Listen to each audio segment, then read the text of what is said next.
Hello, everyone, and on behalf of AEEE, it is a pleasure to welcome all of you to this stakeholder consultation workshop on sustainable cooling technologies in data centers.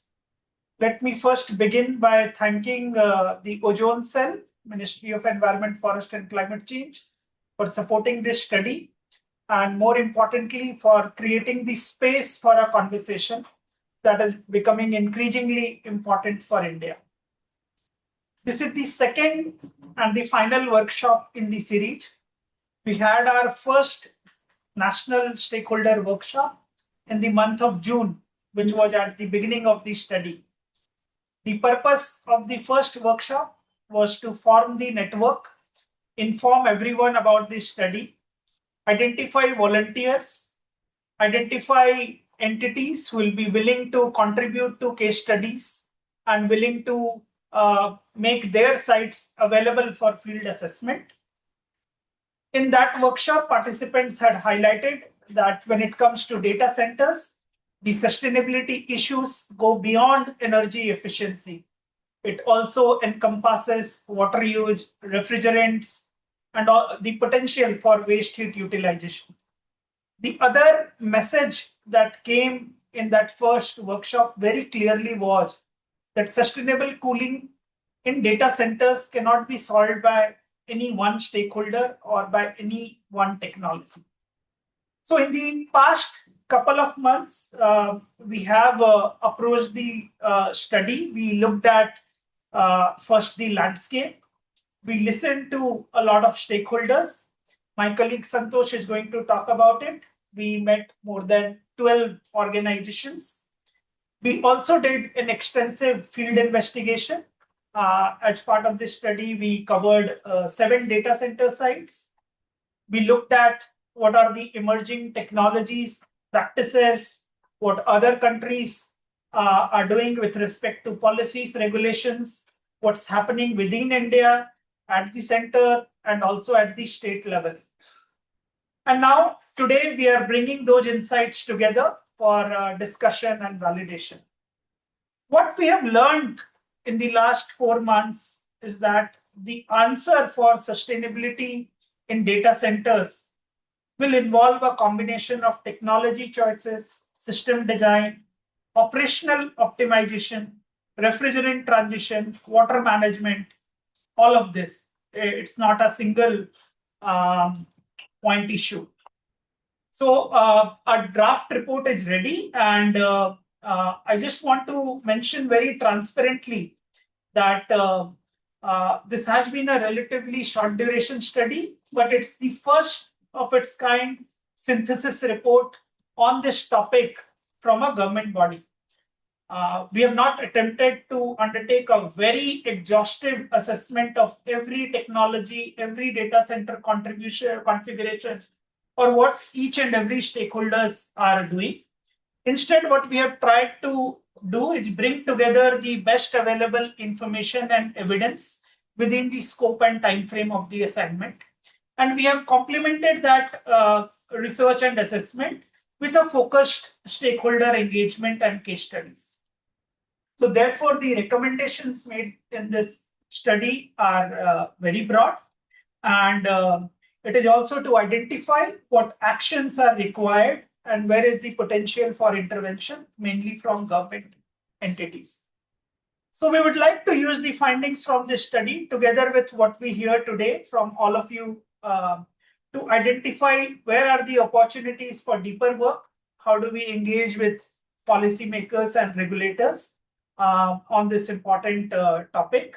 Let us use the evidence that we have collated thus far to identify, what is missing, which challenges further needs to be addressed and studied, which recommendations need to be prioritized, and what could be the barriers to implementation so that we can address that. With that, I would like to thank the Ozone Cell once again for supporting this work. Thanks to all the organizations, including our speakers today, who have contributed their time, expertise in case studies and in consultation. and thank for being here today. With that, I would like to now invite Sri Aditya Narayanji, Director Ozone Cell, MOEFCC, for his keynote address. Over to you, sir. Thank you.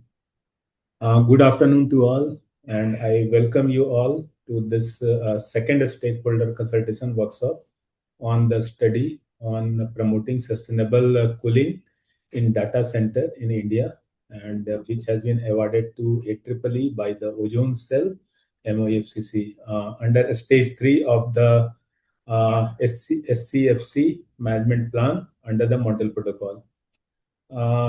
Data center are becoming an increasingly important for India's digital and AI infrastructure, and with the rapid growth of AI, cloud computing, and the high performance computing, it is likely to see a significant increase in data center capacity in the coming year. And this growth also means increasing demand of electricity, cooling, and water, as well as need to manage the heat generated by increasingly powerful computing equipment.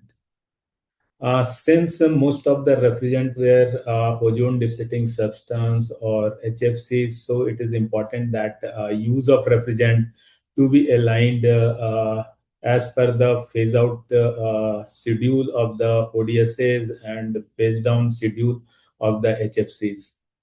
Today, India continues its transition under the accelerated hydrochlorofluorocarbon phase out management plan, currently in stage 3 and in line with the global target of completely phasing out SCFCs by 2030. In India, SCFC phase out in manufacturing of new equipment was completed by 1st January 2025 under the ODS rule. While activity of RSC servicing sector will continue until 2040, and India is also implementing its commitment under the Kigali Amendment for phasing down of HFCs and promoting adoption of environmentally sustainable and energy efficient cooling technologies.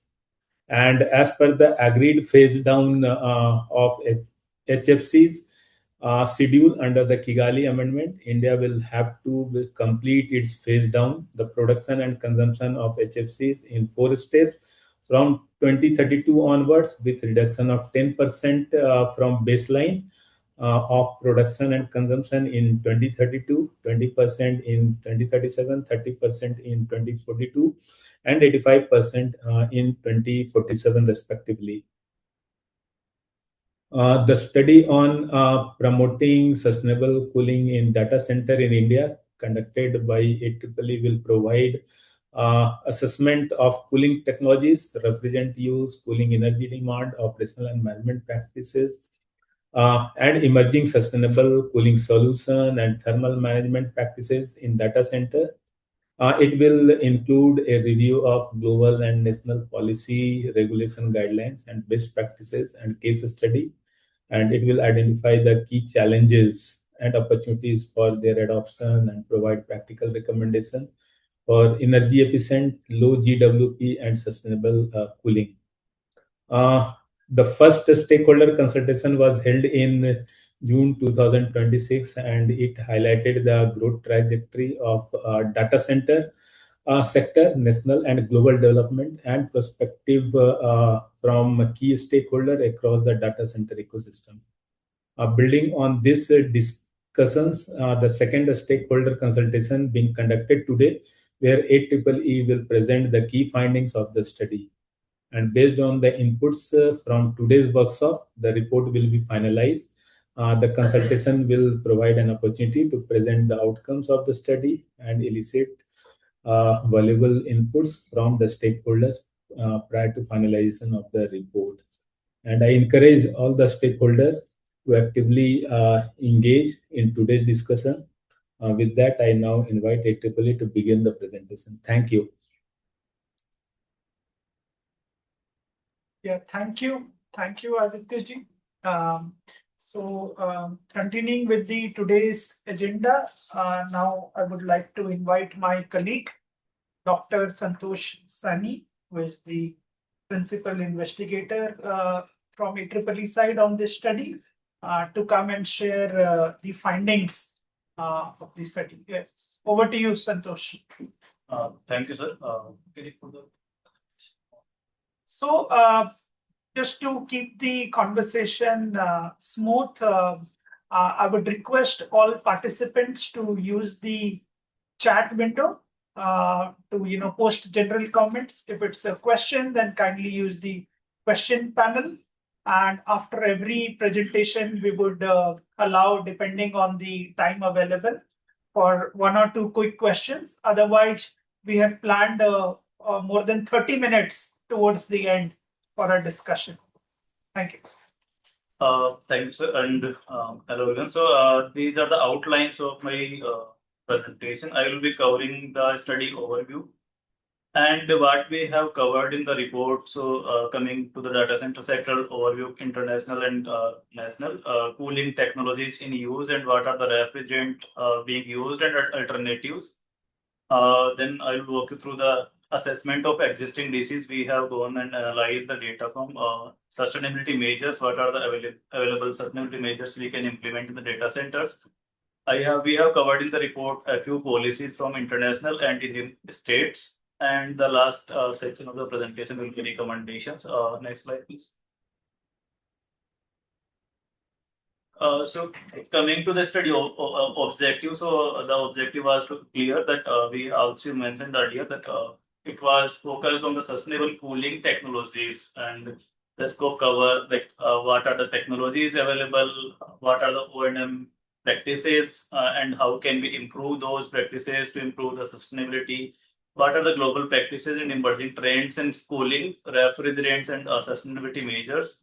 Guidelines and regulations, if international perspective as well as the Indian national and state policies.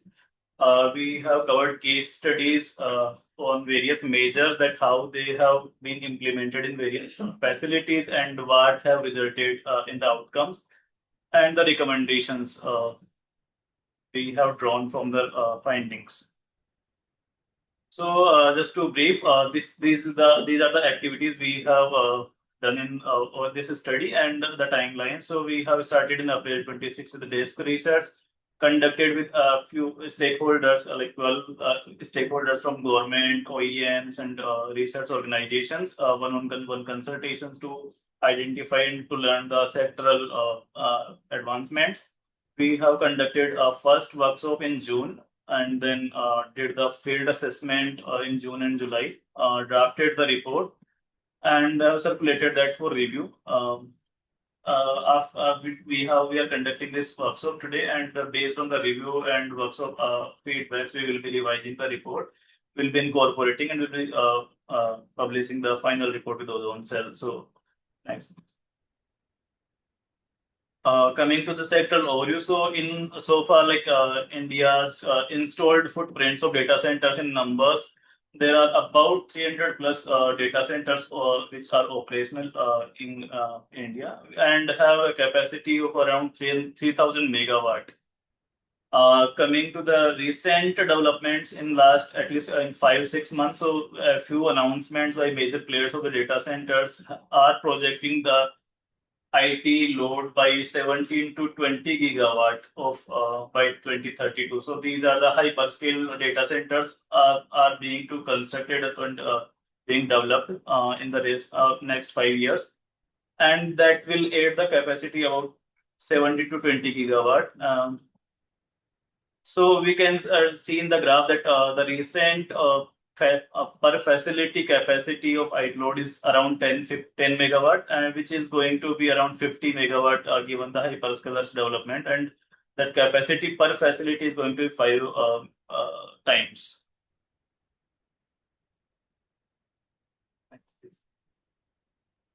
Coming to the geographic distributions of data centers, so most of in the current installed data centers, most are operating in Maharashtra and Tamil Nadu, about 60%. And Telangana, NCR, and Bangalore are the other regions. In the upcoming pipeline, so the hyperscalers are mainly again going to be installed or going to be developed in Maharashtra, which are about 56%, followed by Telangana and Gujarat. And coming to the site specific, so the existing, other than the metro cities, tier 2 and tier 3 cities are also being explored for the new hyperscalers data centers. Coming to the capex part, so these hyperscalers, as per a few reports, there are numbers like 5 to 6 million USDs per megawatt is the capex required, out of which 65 to 75 around is required for the IT servers and networking equipments, while the rest goes to the electrical, mechanical, and civil work development. The breakup of the excluding the IT equipment is given in the bar chart. So we can see that around 15 to 25% of the remaining cost is goes into the cooling and mechanical HVAC system part. Type of data centers. So there are like 5 types mainly: enterprises, co-locations, hyperscalers, A's, and specialized data centers, and they vary with the purpose, ownership, typical size of the data centers, and the servers installed in the data centers, and the power required for to run those data centers. So if we see the major difference in that is the rack density or IT load. So in enterprises, for an example, the rack density is in the range of 5 to 30 kilowatt per rack, which if we see in the hyperscaler, so that ranges 100 plus of kilowatts, and sometimes it may go in the recent developments. We can see from the few server providers that can exceed up to 600 kilowatts and more than that. And same is the scale with the power required to operate those data centers. If we go to the typical energy consumption by various type of data centers, so the major part of the energy is being consumed by the IT, that is in the range of 43 to 76%. The thing to highlight is that cooling energy part significantly decreases with the hyperscalers. I will go into the more details in the next few slides, but this is to highlight. Next slide, please. Coming to the cooling technologies, so there are many alternative cooling technologies which are deployed based on the requirements, the IT load, servers, climatic conditions, availability of resources, etc. But mainly there are 3 types: free cooling, air cooling, and liquid cooling. So the first two, free cooling or air cooling, uses air to cool the servers. The free cooling uses economizers and the cold air available in the ambient to cool the servers. Air cooling, we use the mechanical VCR system to cool the air first and then circulate or fetch out the heat generated by servers. In liquid cooling, we circulate the liquid to fetch out the heat generated by servers. And there are multiple strategies how we go with the cooling part. So mainly there are 4 types. So there is one room-based cooling, rack-based cooling, row-based cooling, rack-based cooling, and chip-based cooling. So depending on the type of data center, the IT load, those technologies or the strategies vary. I'll go in the detail, but to highlight, so in the hyperscalers, mainly the IT load rack density is very high, 100 kilowatt plus. So at that part, or to handle that rack density or the heat generated by the IT servers, the other air-based technologies are not sufficient, and that's why we have to go with the liquid cooling technologies or strategies. And there are a few advantages which I am going to highlight in the next slide. But yeah, next slide.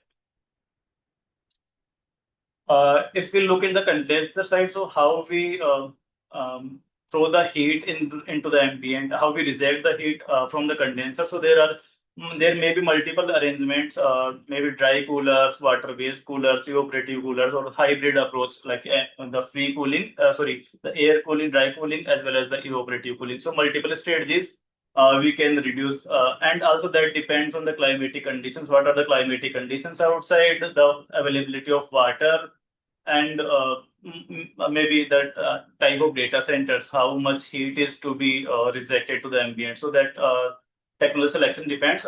In the next speaker will highlight the difference between the selection of this condenser technologies and how that impacts the water and energy consumption by the data centers. These are the performance matrices which are used to assess the performance by data center. So there are three mainly used matrices: PUE, that is power use effectiveness; water use effectiveness, WUE; and carbon use effectiveness, so that is about emissions. So first one is for energy consumption. What energy is being consumed by the facility divided by the energy consumed by the IT components, and that typically ranges. So it is more than one for sure, ideally. And typically, like in the global average, if we see, so that ranges 1.5 to 1.7. But in the recent advancement, the technology penetration, the liquid cooling, etc., so that can be reached near 1, or it is 1.05 to 1.1 maybe, and depending on the what strategies we adopt. Water use effectiveness tells about the energy, water being consumed in the facility for the typical equipment, IT equipment energy. And similarly, there are a few other matrices to tell the energy recovery potential, renewable energy penetration, water reuse potential, etc. So these are the emerging technologies to assess the performance of the data centers. So coming to the data center facilities we have assessed in the study. So we have collected data from 7 facilities in ranging in tier 3 data centers mainly, located in Mumbai, Pune, and Delhi NCR. And those facilities were commissioned in between 15 to 2024 and includes 2 enterprises and 5 hyperscaler facilities. The cooling system used over there is mainly CRA, PAC or crack configurations, mainly because the IT rack density there was a bit low, in the range of 10 to 15 kilowatt, or the total facility IT load was in the range of less than 20 megawatt. The cooling redundancy was there, N+1 means almost like and the server inlet temperatures design points of the IT server was 35 degrees centigrade, and the facilities are running mostly on the 24 degrees centigrade. Predominant refrigerant being used in the chillers is R134A for 90% facilities, and R407 also was there. Refrigerant leakage rate was in the range of 1.8 to 2.7 or 2 to 3% mainly among the facilities. Next slide. Coming to the utilization of the data center, so the installed capacities percentage utilization was varying across the data centers. In DC1, if you can see in the graph, so that is about 70% data center capacity was being utilized, but in a few data centers like DC4 and DC7, the utilization rate was very low, in the range of 4 to 7% only, because these are the recently commissioned facilities and awaiting customers, and the utilization will increase all the time. Coming to the energy consumption pattern, so for a typical 15 megawatt capacity, if we see DC5, so that was operating at a higher, like 50% utilization. That energy consumption is in the range of 100 gigawatt or total energy consumption, and the cooling share and the IT load share is also given in the graph. If we go with the power usage effectiveness or the performance of the data center, so most of the data centers having a good utilization. The PUE was in the range of 1.5 to 1.7, but where the low utilization is there in DC4 and DC7, the percentage due to lower utilization, the PUE is very high because the cooling chillers are running at their designed capacity or maybe at the partial operating conditions, but because IT load was too low, and that's why the required energy consumption for the cooling system is too high. Coming to the refrigerant inventory, so there are 2 axes, Y1 and Y2. If you can see, so in the first Y1 axis, the total refrigerant charge in the cooling plant of the data center is given. That range is about 500 kilogram to 5,000 kilogram, depending on the capacity and the cooling system. The annual leakage rate, and on the axis Y2, if you can see, so that the typical annual top up required for the 1 year is in the range of 10 to 80 kilogram per year. So next. So that refrigerant leakage directly contributes to the direct emission into carbon emissions. So coming to the sustainable practices, how we can improve the sustainability in the data center. So there are multiple ways in which efficient cooling system, waste heat recovery, renewable energy integration, refrigerant transition, thermal energy storage to support the cooling system during the fluctuations, grid fluctuations. Water sustainability, energy efficiency measures are also there. So we are covering a few out of these sustainability measures in our case studies as well. Next. So these are the cooling technologies, as we have discussed earlier, that there are multiple ways to remove the heat from servers. And depending on the what kind of servers we are using in the data centers, what are the climatic conditions nearby, and other factors, how they are affecting the cooling. So that affects the selection of cooling technologies. And with every cooling technology, there is performance associated. Again, that depends on many parameters, but coming to the performance utilization or the power utilization effectiveness, that significantly varies with the air-cooled technologies. And in the liquid-cooled, we can see that our range is very low, means lower the PUE is the higher the data center performance, energy performance, or the lower energy consumption. So if we go with the liquid cooling, because that allows us to operate the data centers or to remove the heat from servers at higher temperatures. So for just comparison, like if the air-cooled data center is operating at a 24 degrees centigrade, liquid cooling allows us to operate 35 plus temperatures. That directly translates into energy saving. Liquid cooling use again. So liquid cooling use allows direct heat taking from the server directly and better heat transfer. And that's why that's how the total output goes into lower PUE or the higher efficiency in the cooling.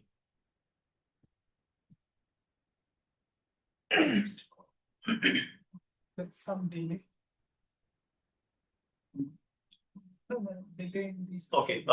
So that cooling technology selections, how that affects the energy and water nexus. So I'm just presenting one example, and that is about like how we select the condenser cooling and how that affects the PUE and WE, means the energy consumption and water requirement for to operate the facility. So if we go for an example, like if we go with the air-cooled condenser, that means the water requirement will be very low because we are not using water to cool the condenser. But that comes with a fine of like we have to operate the condensers at higher temperatures and the performance will decrease, means the lower PUE. We have to go with higher energy consumptions. If we go with the water cooled condenser where we are directly cooling the condenser with the available water, because the water remains at low temperature, high heat transfer effectiveness is there, and that so water is being consumed there. Water consumption will increase, but that will allow us to operate at lower energy consumption, or that energy consumption will be lower in that case. And also, if we improve the PUE, so we can have input tropical like conditions, we can have PUEs in the range of like we can easily achieve 1.25, 1.3 for data centers with various technologies. But we have given an example. So like if we by 2032 or 3037, if we operate go in the business as usual case, if we try to decrease with the measures available to improve the energy efficiency, so we can go with lower PUEs. So if we can easily achieve 1.25 of PUE or less than that in some cases, and that can significantly save the energy and water. So just for a comparison, I have given here. So if we by 32, if we compare, so the total energy saving potential goes equivalent to the water consumption by the NCR. 18% of water consumption by NCR, and similarly the energy consumption in the range of total energy consumption by Delhi, that is in the range of 35 terawatt hours. So refrigerant transition. So the director Ozone Cell I already have discussed, and the upcoming speakers will be also speaking. But I think yes, no. Just next slide. One more time. Yeah. So there are refrigerants available. Currently, mainly we are using HFCs, hydrofluorocarbons. Because of the Kigali implementation in the coming years, we have to implement and we have to phase down the GWP values or the refrigerants basically with the high GWP. In that case, we have some alternatives, a few blends by HFCs and HFOs, and a few alternative natural refrigerants we have. So I'm not going to go into the details, but the next speaker will obviously speaking on that. In the data center emission estimation, there we have analyzed a few scenarios in which we have varied the PUE, that is performance of the facility, from 1.6 to 1.25. We have seen the scenarios with various percentage renewable energy penetration. We have varied it from 30 to 50%.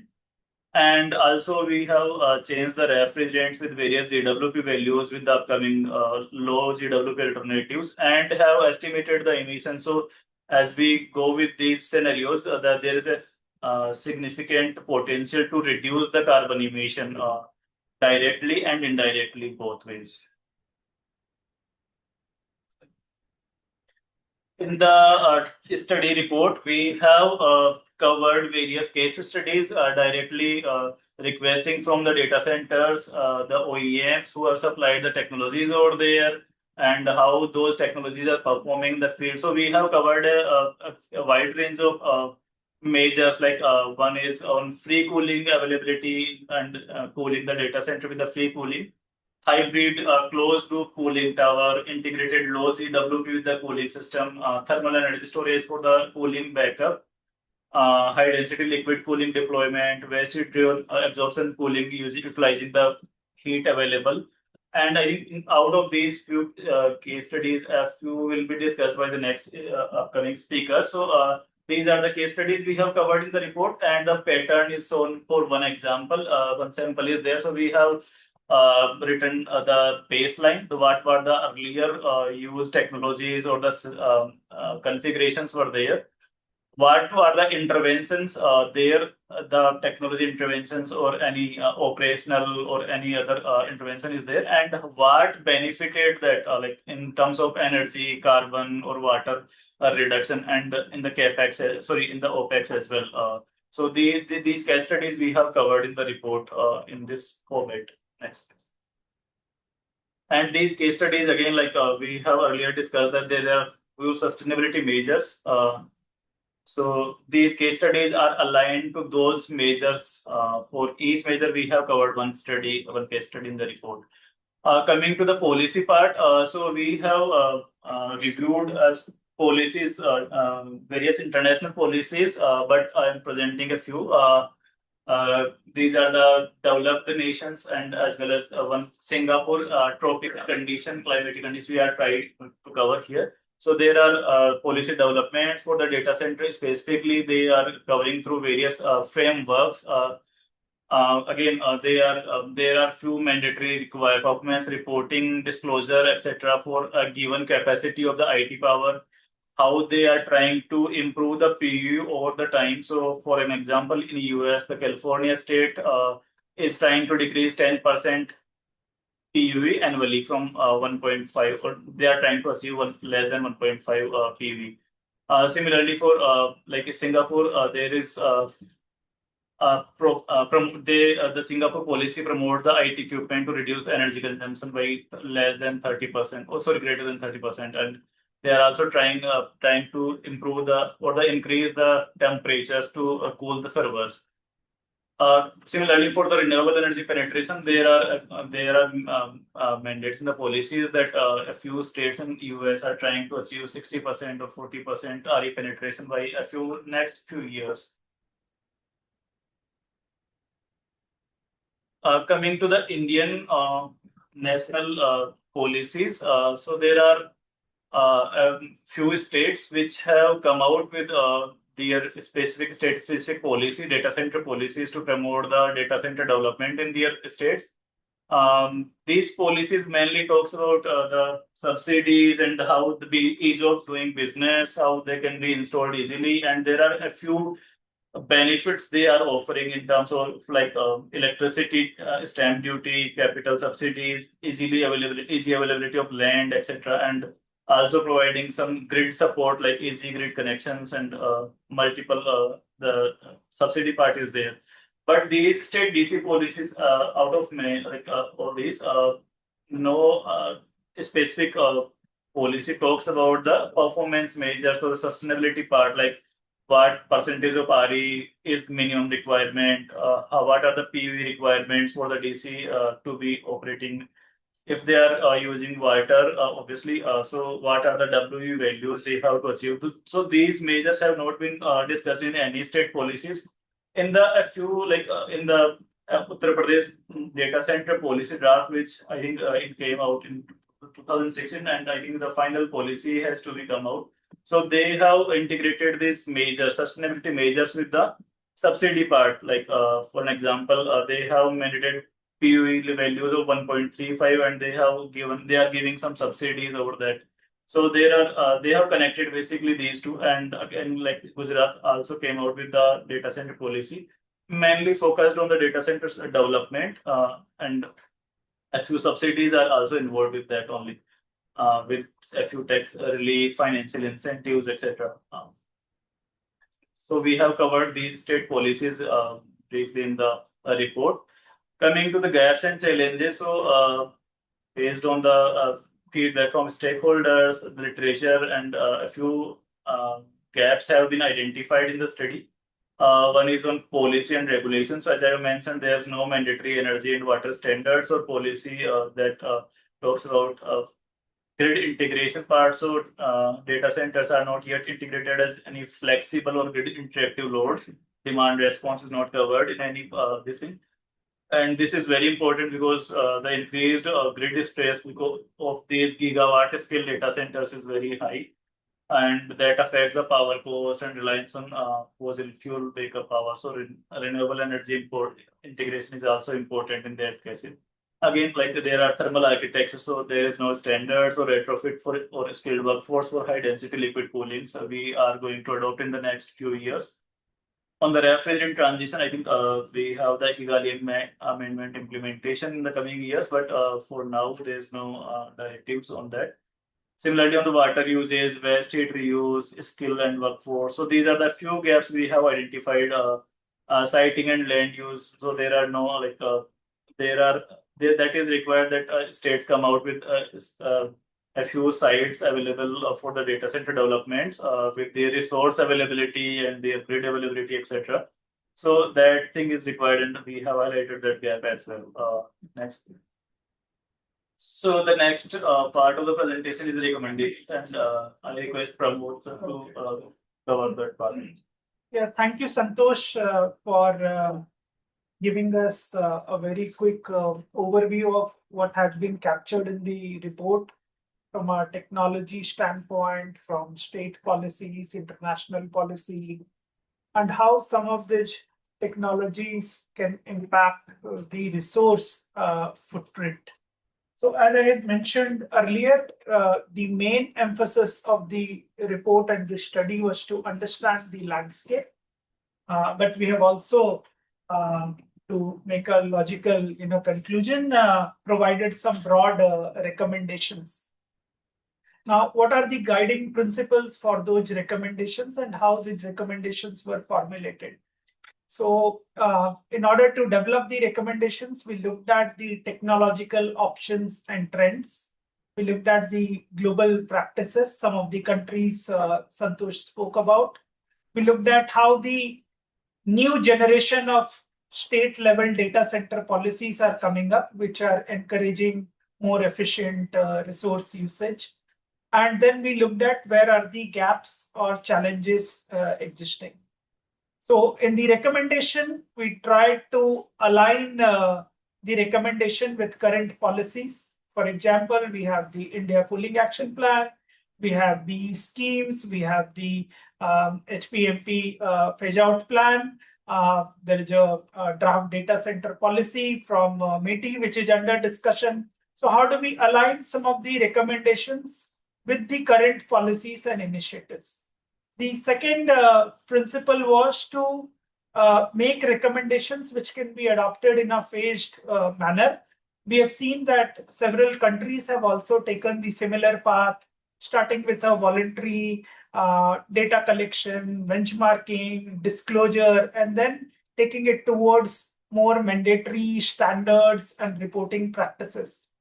The third was to keep a technology neutral lens, the overall recommendation, because technology can also move and evolve very fast. How the recommendations are inclusive and they look at all types of data centers, not just the recent bigger hyperscalers.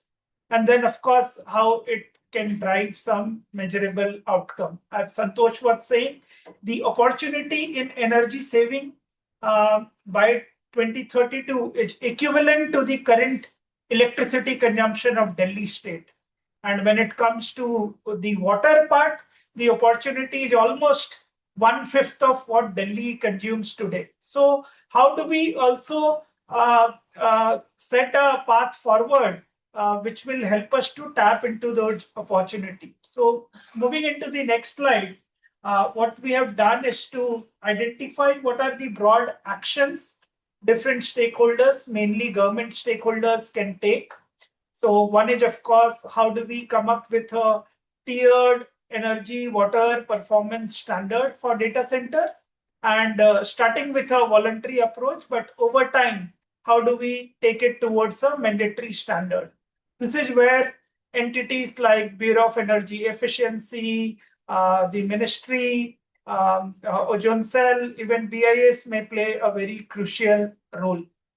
The second recommendation is to also issue guidelines on how to include this low GWP refrigerants and technologies, liquid hybrid cooling technologies, which will help data center developers, operators to know that, okay, such technologies exist and they can be included from the design stage. The report is also an attempt to spread information of such technologies through case studies, through technology mapping. So this is where again entities like Ozone Cell, B are likely to play a more crucial role, and this is something which can be started in the near term. But because of the technology progress, this is something which will also continue perpetually. The third part is to come up with a framework for water efficient and where these data centers can be located. So siting is a big question.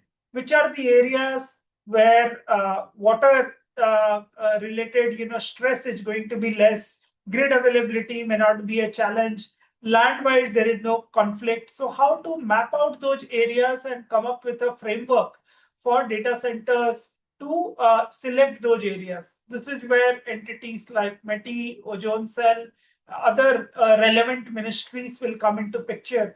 So you will see that in a lot of these recommendations, what we have mentioned is a set of stakeholders where more coordinated action is required. And this is something which has to start from the near term in the form of a guidance, but gradually it can take the form of a norms or something which will become mandatory for developers. Then the fourth guideline is around increasing the overall waste heat, waste energy, because that can be tapped, and how data centers, which today everyone says is going to put a lot of stress on the grid, how they can also become part of a grid supply solution. So how they can become more flexible with demand, how they can provide grid flexibility, which will allow system to address the stress and maybe include more renewable into our mix. This is where entities like Ministry of Power, CEA, Bureau of Energy Efficiency are likely to play more greater role, with other ministries like MNRE playing the supportive role. And this has to be done in a near medium term timeline to longer term timeline. And the last part is, how do we come up with a national mechanism for greater institutional coordination? We have a perfect example from ICAP, where various ministries came together in the development process, and now they are coordinating the effort. Can something similar be aimed for the data center, because it again impacts a lot of sectors, a lot of resources? And then to also try and promote skilling in this area. So Ozone Cell was the main architect behind the ICAP, and maybe Ozone Cell can play a similar role when it comes to data centers, with other ministries, organizations playing the supportive role. Again, this is something which can be started in the near term, very pertinent, and it can be continued, sustained to long term. Those are the recommendations from our side, and with that, I think we have come to a close of this session. It was an attempt to share with everyone what the detailed report captures, which are the important areas we have highlighted, and the process through which it was developed. So at this stage, we can see if there are any immediate questions from the participants. Otherwise, we'll move on to the next speaker, and then come to the Q&A part towards the end. Okay, so I see one hand raised, Mr. Sasi Kumar. Maybe, sir, if you have any question on this presentation, you can ask now. Alternatively, you can post it in the Q&A box, which we'll take up towards the end. No, so we'll move on to the. Okay. So continuing with the session, I would next invite Mr. Suresh Yadav, Senior Manager Business Development Data Centers of Danfoss Industries Private Limited. And Suresh is an experienced HVAC professional with over 20 years of experience in the commercial buildings and data centers space. Mr. Yadav, the floor is yours, and we'll put your presentation in the full screen mode. Over to you. Okay, so good afternoon, everyone. So my screen is visible? Yes. Okay. Okay, thank you. I'll go very quick. Thank you for inviting us, sir. And I think Aditya sir and Santosh ji has a brief about the refrigerants. I will also have a few slides on the refrigerants and on the energy efficient and low GWP cooling solutions, particularly for data centers. So as everyone knows, data center is our backbone of our modern digital economy. Many of the industries or now we can say that all of the industries are moving on the whole AI machine learning tools. So everybody needs data collections. So that is the backbone. And this is just a basic on it. What kind of the data centers like tier 1, tier 2, tier 3, tier 4, maybe you have heard it before also. So those are basically differentiated onto the uptime of you can say the downtime annually allowed for those data center. So based on the data center criticality, how you are managing the data center, so those are categorized.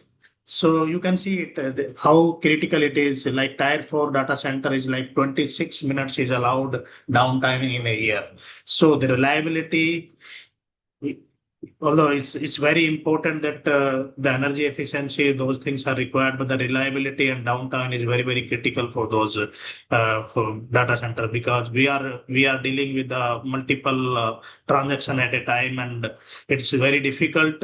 Maybe it will be very hard to say that how much it is downtime is critical for the data centers. So these are the one of the critical metrics you can say, that is a PUE. Santosh has briefed all the metrics, that is like WP is there, renewable energy is there, and the other things are even carbon credits are important. But energy efficiency is the one of the critical, and you can see the IT equipment to take the most of that energy, but that is made it for to can say it's IT is that is useful energy in the data center. That is, if it is go 100% to the IT, it means it is PU is one. So if IT equipment, other than IT equipment, is some energy is going, means that is the waste of energy, that we have to take care of those energy. That is the reason the PU is high. So you have like 1.2 PUE, means 20% still it is going to the your cooling, electrical infra, and lighting and other factor. So that is become a very efficient. But right now the average you can say is like 1.5, 1.6 is the average as of now, global average. But it's going towards the 1.2. And out of those, you can say the 35% of the energy consumed by the cooling and HVAC equipment. The refrigerant, the one of the critical element for sustainability growth for the data center, that is refrigerant, and I think we have covered a lot on the refrigerant. There is we are part of the as a India, we are part of the Article 5 country.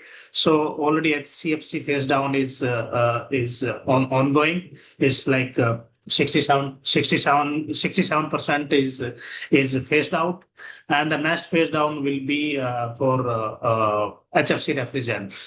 That sir have explained it that like by 2032 we will have to have first phase down, that will be by 10%. It is like a first phase down, but before that it will be freeze in 2028. So actually it will be we will start facing in 2028 itself. What are the present refrigerant, that is like with the large systems like data centers and all, where we are going for liquid cooling and bigger systems, like you have the screw chillers, centrifugal chillers, kind of large chillers. The prominently used like 134A in India, and globally they are moving towards the 1234 JD. So there's a 1234 JD will be the future refrigerant, and already transitions have happened in many of the country. I'll say the data center is basically driven by the technology, driven by the hyperscalers, and most of the hyperscalers have moved to 1234 JD. On small, like where we have the crack unit is there, then we have the refrigerant like 407C, like Santosh also mentioned in study, that they are prominently used. 407, 410 also is used, but the future will be like 452 and 454B kind of, or more of the natural refrigerants.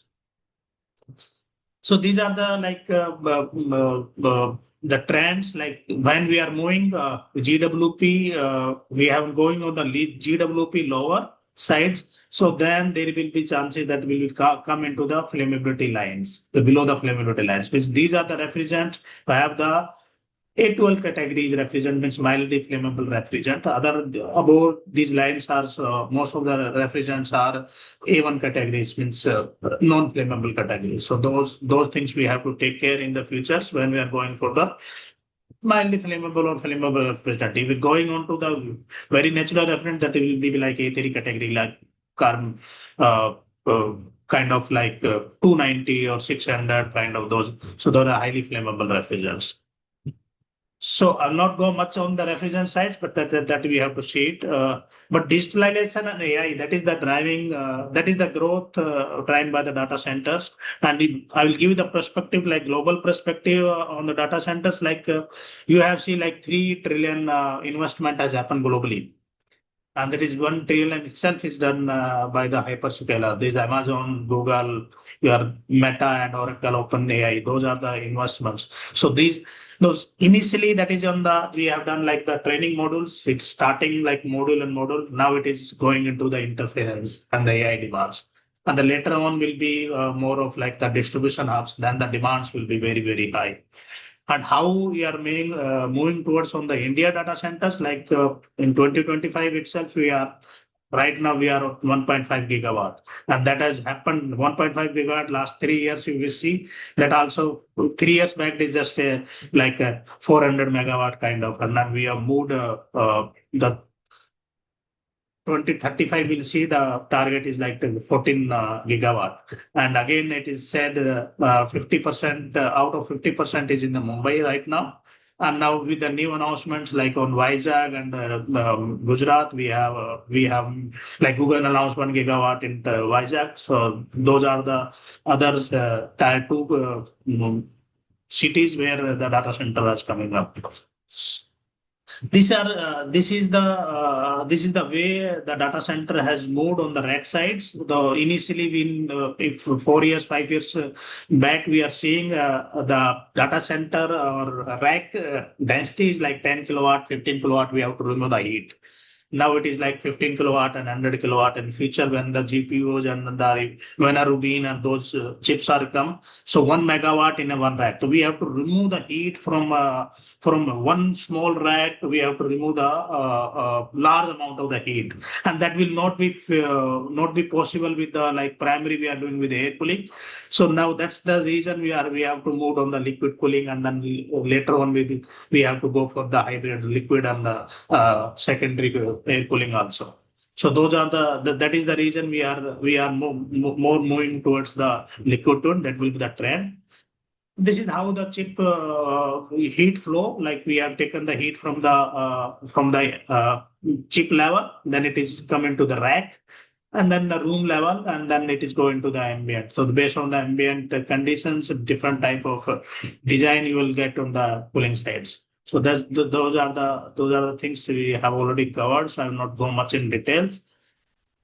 So solution, if you see like crack and cry unit where you have the air cooling systems, so most trend you are going is like the variable speeds compressors. So like your ambient is very much fluctuating, your load is very much fluctuating on the both on the data center side, inside and outside. So this variable speed based on the load condition, you need have to take care of your cooling demands. So there is there, and that is one of the importance when you are transition to the low GWP refrigerants, and when we have the going for the sustainable cooling solutions, the microchannel heat exchanger, that is one of the growing product into the crack and cry, even it is in the large chillers nowadays, because that save a lot of energy. I have one slides like this is microchannels. It is different than how it is different than fin and tube, because it's in these tubes we have the like micro holes are there, and the refrigerant will travel into these these holes. Earlier it is a fin and tube. It's a large tube. The refrigerant will be travel in the large tubes where we need a lot of refrigerant, and secondly we have a less heat transfer. So these technology basically give us the advantage on the efficiency on the heat exchanger, plus it will be the lightweight, and the refrigerant quantity you need is very, very less. And it is all are like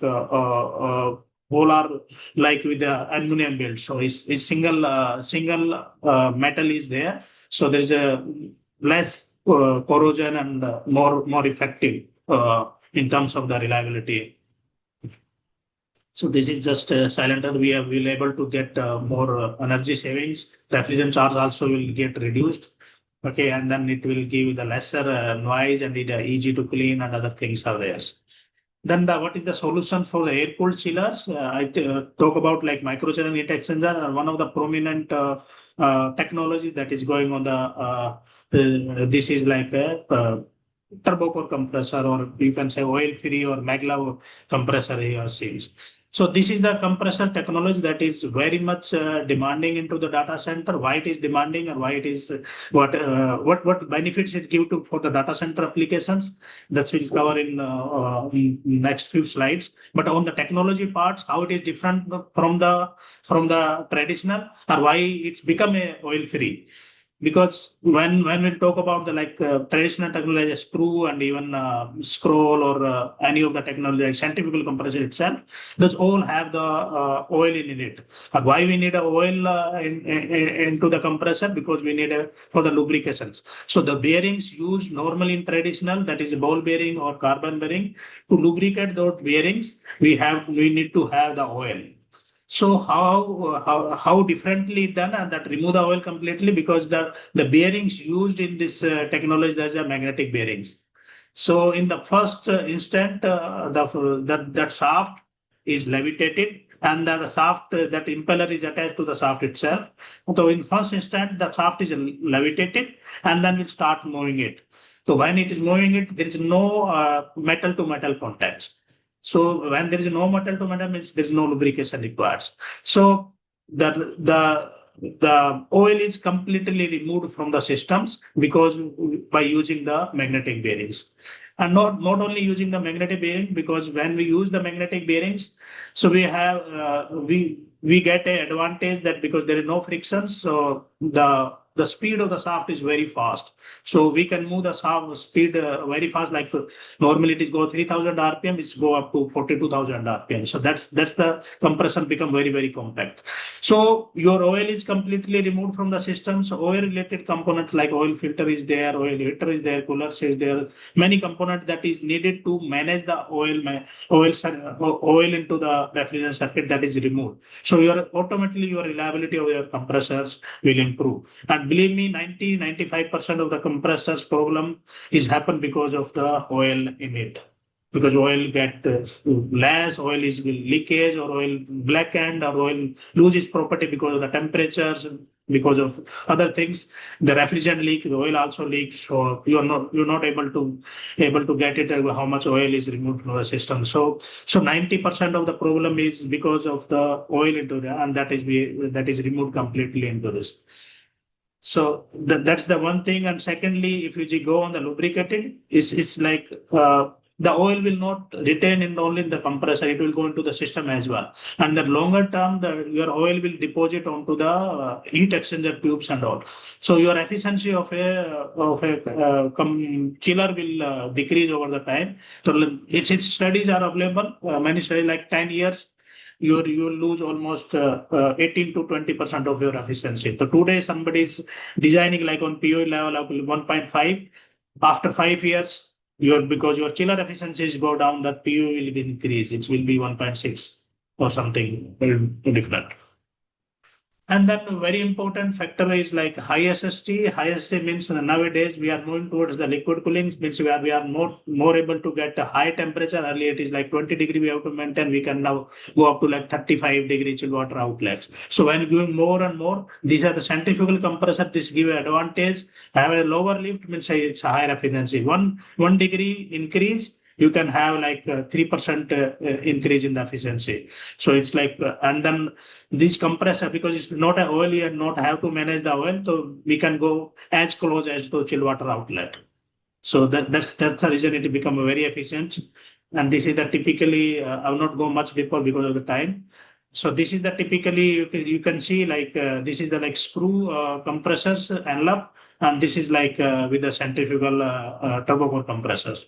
So these are the large envelope, which we can operate up to like 30 degree SST, means 32 degree chill water outlet is possible without any issue. And even on the low lift also, when your ambient conditions are very favorable, so you can run your compressor at lower pressure ratio, and that will give additional benefits. I'll say when you are operating here, the COP of the compressor is like 7 or 8. When you are operating here, it is like 20.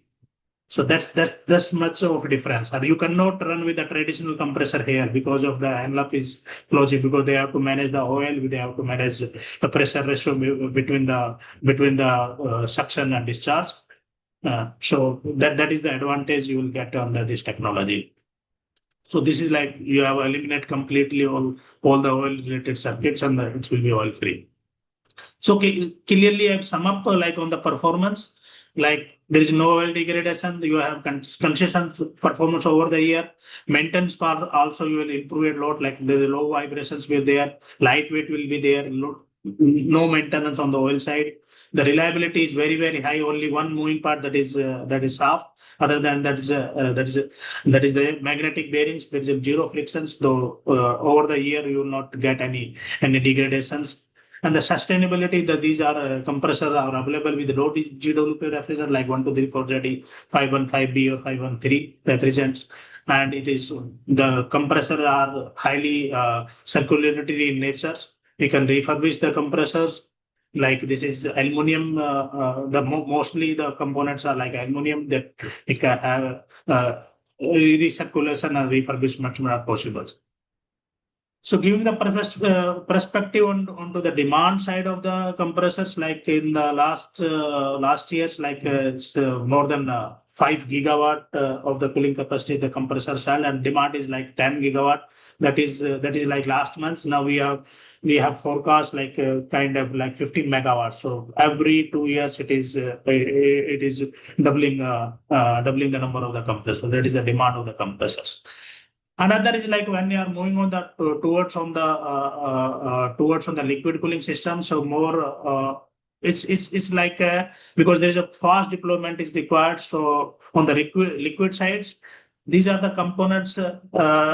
The secondary fluid matter or maybe contractor need to put in, and then they have to test it individual component, and when you assemble it, they have to test it again. So these are the things that is solutions are available now. So these are like FD83 connections on the both the sides, and then like on the flexible hose pipe is there, and then there is a PICV valves that can be possible on both on the return line and on your supply line, wherever your logic is built it. And these are the like ball valves to isolate the valves. So this is a complete, basically complete customized solution. No leakage, no downtime, no SL. Even we are giving this cool train. We call it cool train that is come with the PG25 and the liquid field which are used in your data centers. And one of the requirement like for energy efficiency is the drive. Everybody is in, but drive is one part, but it is ultra low harmonic drive, because drive also generate the harmonics. So that is very, very important for data center to remove those harmonics whatever created into. So either they have to use like passive filters and then go for the active filter, or you can go with a single solution that is ultra low harmonic drives. That will reduce up to like 3 to 5% and even on the partial loads. So that's it from my side.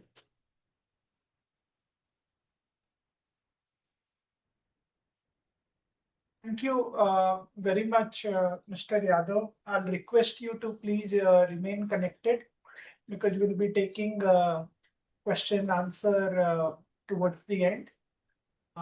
And in case there are some questions in the chat box, you can also respond to them in writing if Yes. there are several questions. Thank you. Sure. Thank you. Next, I will invite Mr. Tanveer Ahmed, who is the business head for wet and dry cooling solution at Thermax Limited. Mr. Ahmed has over 17 years of experience in the energy and cooling industry, and he has extensively worked on energy efficient and water efficient cooling solutions for data centers as well as other industrial applications. Mr. Ahmed, the floor is all yours, and we are eager to see your presentation. Thank you. Good afternoon, everyone, and thank you, AEEE team, for giving us the opportunity. And it's pleasure to be here. I hope my voice is loud and clear. Yes, sir. Yeah. Okay. So I'll just share my presentation.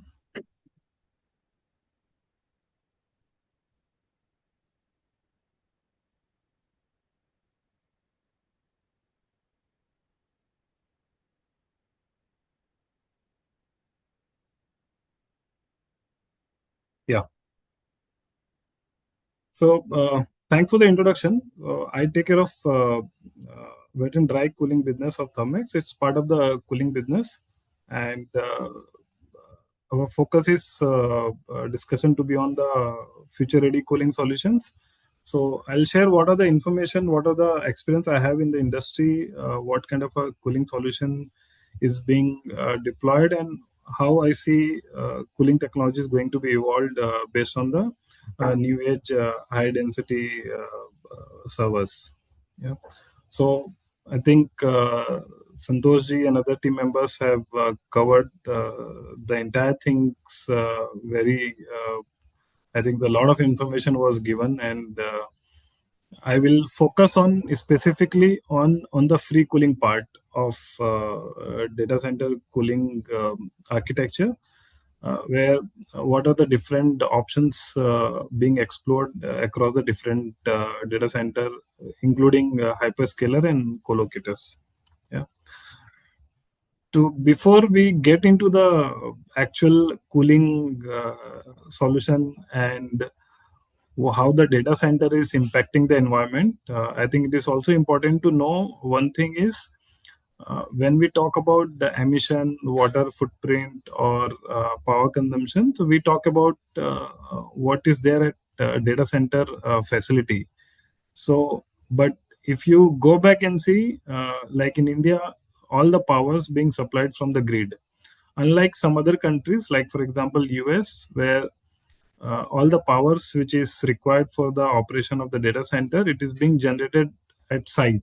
So they have an on-site power generation facility. But in India, we are fortunate to have a very good grid availability and the power being fed at some location and being utilized at other location. So at the same time, when we go back and see what are the challenges we have with the grid system and how do we see the impact of data center operation on the global level, in global impact on the environment. So if you see from the generation to transmission and the consumption, this is how we can distribute your power from generation to the consumption level. So let's say if you are consuming power at data hall, this power is either coming from thermal power plant or some renewable energy sources, but it has to be transmitted through the grid. Now, as per the Central Electricity Authority, we have almost around T&D losses, transmission and distribution losses of 20%, and that multiply. So even if you have a good PUV of 1.33 of any data center, because the transmission distribution losses, actually for each 1 kilowatt of IT load, you have to generate 1.6 kilowatt of power. And your emission, your water footprint, everything will be based on this power generation, which is happening at the generation level. Now in India, most of this power is being coming from the thermal power plant. So it also have the emission and also have the water footprint. So this is just to give the overall understanding how any industry, including data centers, should look at it on their impact on the environment, and not only at the data hall, but including the generation point from this power is coming. Yeah. So you would be aware, like for any industry, including data center, if you want to create your water or emission footprint, you can divide into scope 1, scope 2, and scope 3. Now, scope 1 talk about your on-site emission and water. So at data center, how much emission is happening and how much water you're consuming, that will covered in the scope 1. Scope 2 comes where indirect emission and water. For example, for most of the power which is coming to data center is coming from the power plant. Now, you are not consuming or you're not emitting, there's no emission at your site or water consumption at site if you're going for an air-cooled chiller, but you're going to have the emission at generation point and water consumption. Like in India, for thermal power plant, for each unit of power generation, there's a water consumption around 4 liters. So 4 liters per unit is the water consumption at generation point. So if somebody can say my WU is 0 because I'm using air-cooled chiller, actually you are ignoring the power which is coming from the power plant, the power is being generated to use in the data center. So that should also come into your global water footprint. Scope 3 is what we say is everything else in the value chain, like if the employee is traveling from home to data center. So whatever the emission is happening, if they're using a car, so that should be covered in scope 3. So for the entire operation of data center, how we are impacting the environment should be classified between scope 1, scope 2, and scope 3. And any data center, when they talk about the PUV, WUE, it should be actually on the global footprint, not only on the on-site condition. Yeah. With this data, we have actually studied India environment, India weather condition, and this is unlike other economy like US, which is having a majority of data center. There, they have a lot of benefit in their most of the geography where they get the free cooling because of the favorable weather condition. But in India, we have the temperature, which is in fact within India also you have a lot of variation in the temperature from different geography. So, but if you want to have some system which can actually help reduce your PUV, it means you have to use some kind of a free cooling, because for example, if you have a 100 megawatt of IT load and 100 megawatt of IT load required 100 megawatt of power for the IT part, and if it is a PUV is 1.5, it means 50 megawatt goes to the auxiliary. And auxiliary, I believe maybe 50-60% of auxiliary power consumption goes to the cooling. So the cooling is the area where if you do the go for efficient or free cooling concept, you have a lot of opportunity to reduce overall PUV and overall OPEX as well. So just to give the understanding what is hybrid cooling tower, what is open loop cooling tower, closed loop cooling tower. So I think everyone will be aware, like open loop cooling tower is simply the water which is coming from the process gets spread onto the cooling tower, and at the fields area through the air, it will exchange heat and water gets evaporated in the fields area. That is how you achieve the cooling, and the cold water goes back to the process. In a standard closed loop system, the basic difference is that the water which is coming from the process is actually circulated through the tube bundles and goes back to the process. Here it is, this water is not getting exposed to the ambient, and there is no evaporation of this water which is circulating in the tubes. To cool this circulating water, there is a secondary system is available which have the tank basin. From there will be a spray pump which will spray this water onto the PVC fills, and this spray water through the ambient air gets cooled, and this spray water finally cool this water which is circulating inside the tubes. So it is like a sensible cooling heat exchange happens here, and this spray water gets accumulated again into the basin and goes back to the system again, where it gets cooled by the ambient air and again spread back to these coils. Now, the advantage of this closed loop cooling tower is that the water which is circulating, which is going to the process, like in data center, it is going to the CDU or fan wall units. So this water will not be contaminated. It will be a clear water without any increase in the hardness. So whatever the hardness and TDS increase, which will happen in this spray water, and this spray water, you'll have a different make a water arrangement, blow down arrangement. So your system will be safe. CDU will be safe without any scaling issue. Now, the advanced version of closed loop cooling tower is that, like if you see in this particular closed loop cooling tower, the air which is coming and going through the PVC fills, this PVC fills actually make this air humid because it is exchanging the heat with the spray water. Now this air which is after exiting this PVC fills, it will be around wet bulb temperature plus 1 or 2 degree. So even if the wet bulb temperature is 29, this will be around 31 degree. This 31 degree gets exhausted.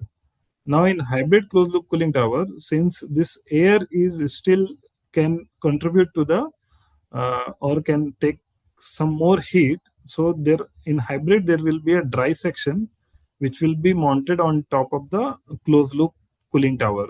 So it is going to be like, normally it is a skid unit, but the advantage it gives is that the process water which is coming from the CDU, like in India, nowadays we see the temperature profile is between 36 and 46.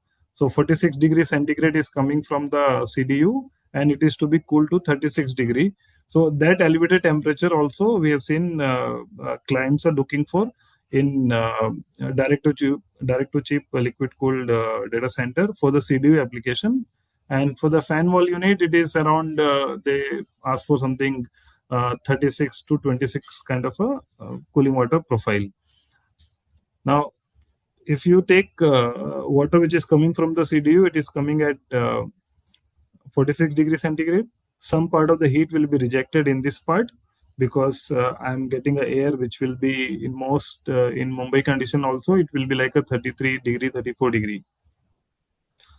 Now, this section will contribute to the heat rejection, which is called the dry mode heat rejection. Now, it will not give you 36 degree at outlet.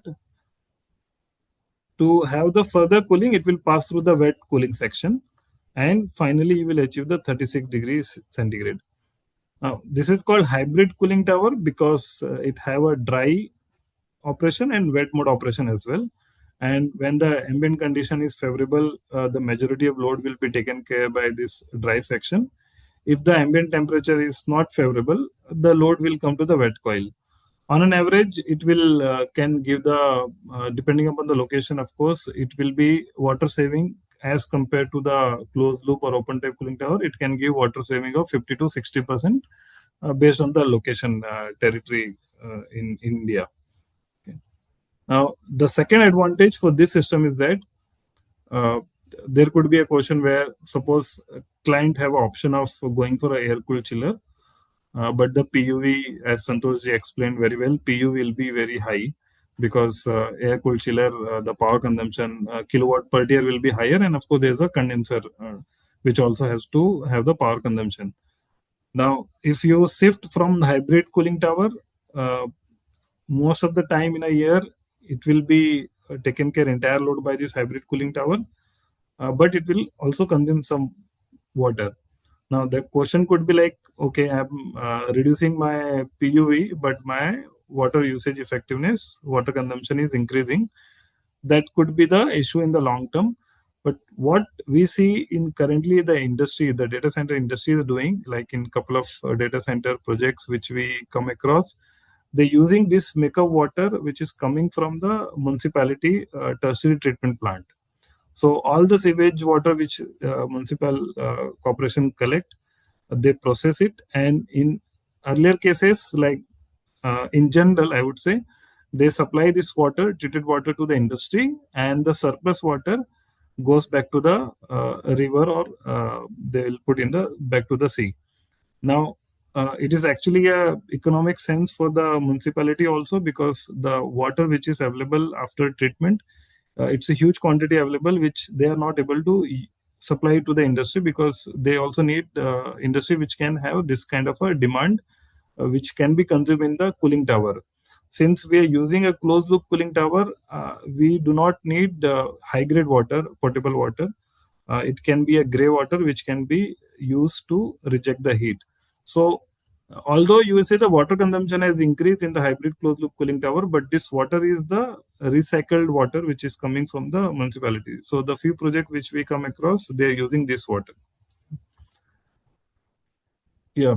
So what is hybrid closed loop cooling tower? In what is the advantage part is that because it can combine both dry mode and wet mode to ensure you are getting a consistent water to your CDU or fan wall unit. It can take the load like 60%, 70%. If you say the annual average, so 60-70% of the load will be taken care by the hybrid closed loop cooling tower, and then maybe the remaining 30% load will be the goes to the chiller if it is it's a combined system. But in some going forward, what we have seen is the kind of temperature requirement is coming. So at least CDU load, which is normally 90%, 80 to 90% of overall data center cooling load is actually you can eliminate electrical chiller completely because of the temperature requirement is going up, and we see this trend will continue for some time. Even there will be a time when even 40-degree water supply to the CDU should be very well accepted in maybe in months time, in few months time. Tanvir ji, this is Yes. Pramod from AAA. I'm Yeah. requesting if you can, finish the presentation in a few minutes. Yeah, sure. And yeah. Thank you. Yeah. So overall, we say the around 75% water saving when we compare with the open loop cooling tower, and the power consumption is much higher if you compare with the adiabatic cooling tower, because it actually combine both wet and dry cooling solution with the different arrangement. So overall pressure drop of the air which is traveling is much lesser. So that is how the overall power consumption will be lower. So this is the one architecture where I can say it's 100 megawatt of IT load, and for the 100 megawatt IT load, overall auxiliary power, including the load on the electrical chiller, is 45 megawatt, and 30,000 TR is the cooling load for this IT data hall. Now, this is the normal scenario if you go with the electrical chiller. I'm just comparing with the air-cooled electrical chiller. So PUE of 1.45 will give the overall power consumption of 145 megawatt to deliver 100 megawatt of IT load. Now, if we incorporate 100 megawatt of IT load with the hybrid coolers, now this hybrid cooler, what we have done is at 90% load will be taken care by the hybrid cooler for the CDU loop, because there's a two loop. One is CDU, second is the fan wall unit. So this entire load will be taken by the hybrid cooler, and in for fan wall unit loop, it will be a combination of hybrid cooler and air cooled chiller. So the scheme is simple. Just like instead of air cooled chillers, it will be replaced hybrid cooler, and you can get the entire load taken care by the hybrid cooler, which BUV reduction is coming less than 1.2. So that is the 1.45 will become 1.2 if we deploy this system, which is being deployed in fact in multiple location. And for the fan wall unit, it is a combination of both hybrid cooler and air cooled chiller, because in fan wall unit you typically need supply temperature of 26 degree, which will be not be possible with hybrid cooler throughout the year. For that, for some time you need this will do as a pre-cooling, and final temperature will be achieved with the electrical chiller.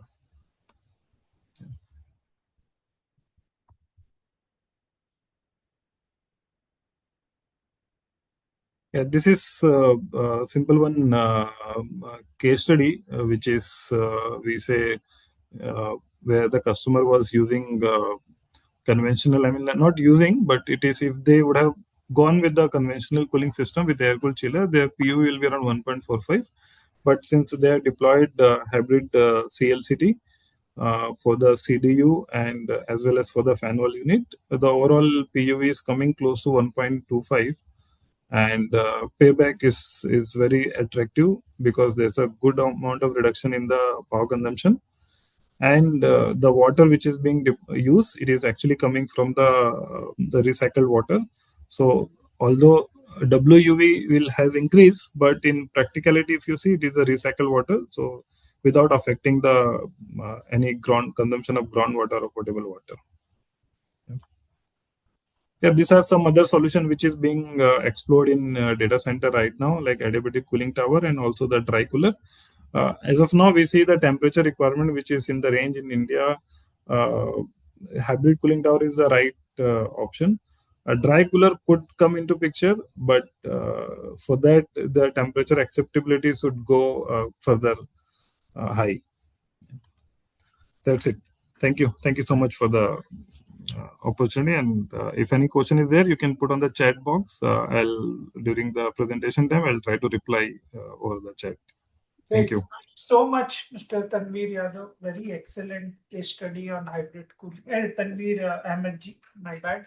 So next, I invite our speaker from Carrier Global, Mr. Ashwini Das, the product management leader of data centers vertical, looking at Asia Pacific and Middle East.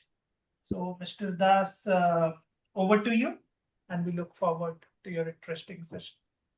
Yeah, thank you so much, Mr. Pramod. And thank you, Mr. Santosh, for the very intriguing session at the beginning. I think you kind of covered a lot of interesting stuff, a lot of detailed things which have already been studied by you and your team. I think that's pretty commendable. Thank you so much for driving this for our country. And in future we'll definitely see all of this translate into recommendations and eventually into mandatory regulations, right? So that's something which will definitely help. So maybe what I'll quickly do is, since you've actually leveled up and a couple of our presenters have leveled up the presentation, I'll not spend too much time, but I'll focus my energy on the big movements that we're seeing. And maybe I can, with my experience on other countries that I work with, including Middle East and Australia, and markets like North America, I can actually help to possibly give some insights on what's really happening in those countries as well. So I'll quickly start sharing.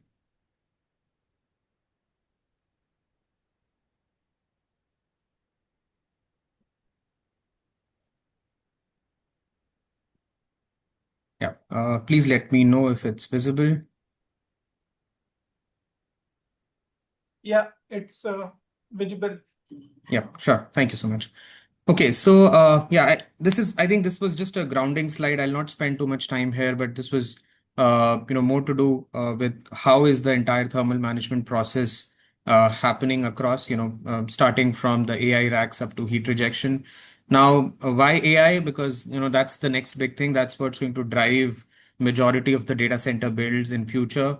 We anticipate that the historic the legacy data center builds will kind of keep squeezing, keep reducing, and most of it will be taken up by AI, and hence the conversation that we're having today. Okay, so quickly moving to my first section, I think this is where we've kind of had some discussions in the last two presentations as well, where we talked about the water temperatures constantly being on the rise, and frankly, we no longer need cold water to be flowing through the chips at this point in time. I mean, we talked about something like 30, 32 degrees, maybe 40 degrees, but I think we anticipate this to go even higher. That's the number you see here on the screen, which we anticipate that it should, in due course of time, maybe in a few months, what Mr. Ahmed also kind of pointed out, it will cross the 40-degree mark and possibly go upwards of 45 degrees of technology water requirement. So this is something which is going to be a very, very big change for the industry, predominantly driven by the new GB300 chips and also the Vera Rubin, which will eventually get deployed by most of the hyperscalers. Now, this is something where a lot of OEMs are already working through. This needs a very, very big change on where we receive the facility water. I mean, that's basically the chillers as of now. They have to be capable to be able to handle such high cold water temperatures. The current chiller envelopes, the compressor envelopes are not really capable of going that high. So that's where most of the OEMs are investing energies on expanding the overall compressor envelopes to be able to push their ability to go higher on the leaving water temperatures.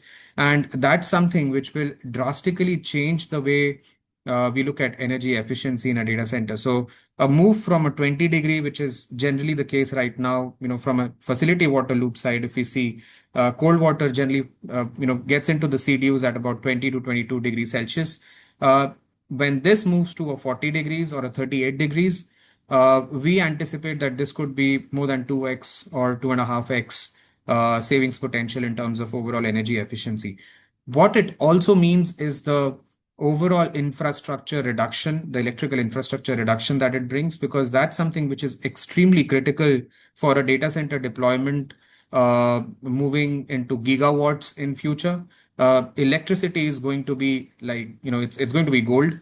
And that's where, uh, as this all grows, the biggest driver for data center operators would be how do they manage to reduce and keep their overall electrical infrastructure under control. So I think this, from a manufacturer standpoint, the people who kind of work on the thermal management side, this is going to be a very big change.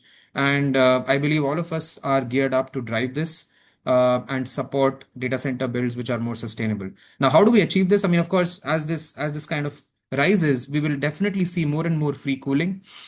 We talked about free cooling in detail on the previous section, so we'll not get into it. But as free cooling comes into the picture, and we've seen with the air-cooled chillers, if we have stat free cooling on the air cooled chiller available, we've seen free cooling kind of kicking in at approximately. I mean, if I were to talk about facility water, if the entering water loops, rather the hot water that comes out of CDUs into chillers, if that's at about 35 degrees, then free cooling kicks in at about 33 degrees Celsius, and 33 degrees Celsius of OAT, which kind of is very practical in markets and in zones like Mumbai and Hyderabad and Vizag, where most of these developments are happening. We see significant number of hours in a year where we have 33 degrees or lower. And there are, once we cross 22, 23 degrees Celsius of ambient, I mean, once we go lower than that, we see 100% free cooling. And that's where we see drastic energy efficiency improvement, to the level of 20x, 25x of what we have on 100% mechanical load. So the future, we believe, will be driving towards higher and higher chip temperatures. I mean, the chips being able to handle higher temperatures, and hence the cold water would be 40 degree, 45 degree Celsius. Okay, so I mean, this is what we talked about. So free cooling, of course, I talked about this in the previous slide. So we would actually have a situation where if we were to use air-cooled chillers, they need to be operating in all the three modes, including mechanical, hybrid, and free cooling, because this is where the overall design conditions would kind of entail to, and that's how it should be for a AI data center. Now, from an emerging direction standpoint, if you focus on the bottom part of the slide, that's where I think there is a big change happening across. We've seen in other regions as well, including Middle East, that while water has been a very big driver of all the people moving towards air-cooled chillers, but as these leaving water temperature requirements keep rising, they inch towards 40 degrees Celsius. Dry coolers kind of come into play, and there are builds happening in the Middle East and in Australia where customers are looking at 100% dry cooler applications.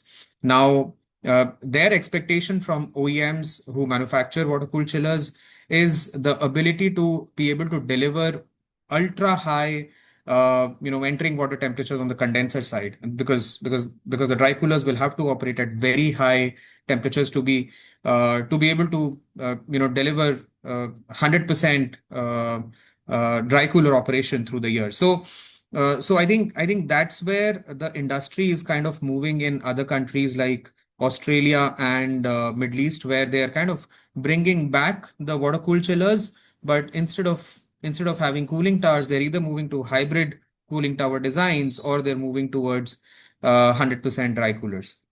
And what we anticipate is, possibly in markets like India, if a Middle East like a market which is extremely high on outdoor air temperatures is able to adopt a dry cooler kind of an operation, then markets like India should be safely be able to adopt this, predominantly because of the conditions that we have in the zones where all of these developments are happening. Next up is on the refrigerant transition. I think this is another important aspect that all of us have to take care of, predominantly because of our commitment as a country to the Montreal Protocol and the Kigali Agreement. Now, currently, as we pointed out, I think it was pointed out in one of the presentations as well, that most of the deployments across India are 134A refrigerant. Now, this is one of the best refrigerant in terms of efficiency, and hence it's getting more and more difficult to kind of move away from this refrigerant, even when the freeze year is right around the corner. But I think as an industry, it's very critical that we are able to move the needle on this very fast.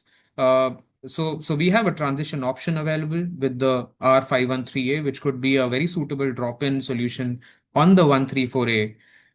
It provides almost 50% of GWP versus the 134A, and definitely is almost up there in terms of overall efficiency as far as the refrigerant property is concerned.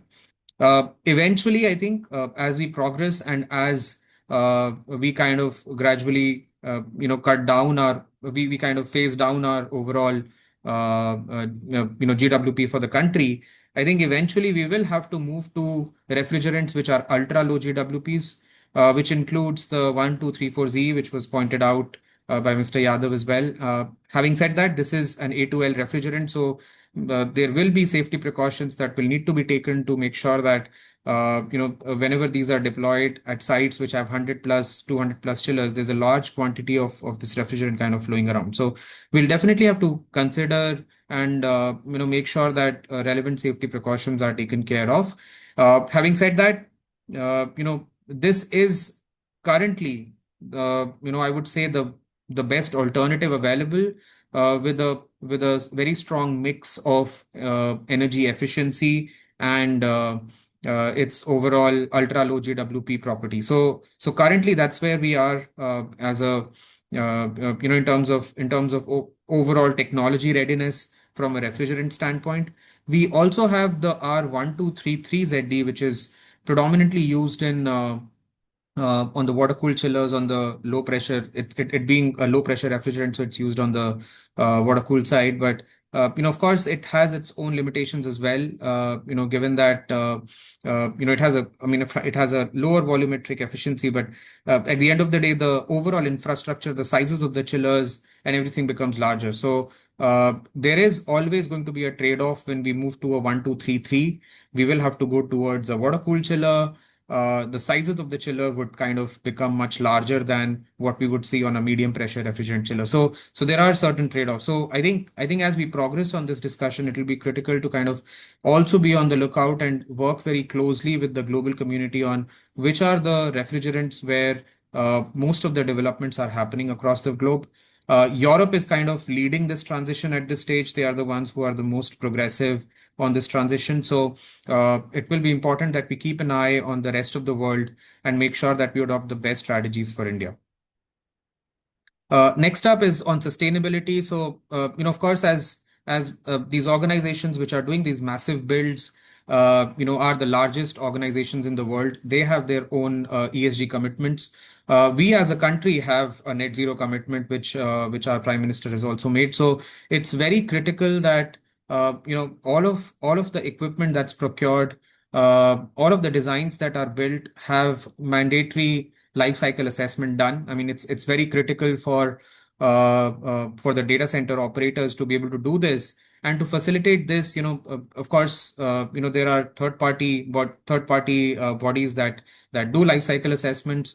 From an OEM standpoint, OEMs like Carrier or other manufacturers like Thermax, we have products that are that have EPD certification. So these are product declarations that we publish to make sure that we are able to transparently publish the amount of carbon footprint that our equipment generates over a certain time period. So it's very critical for us to keep this in view, and also possibly something that can be recommended as an important aspect for data center operators to keep in view whenever they are designing data centers.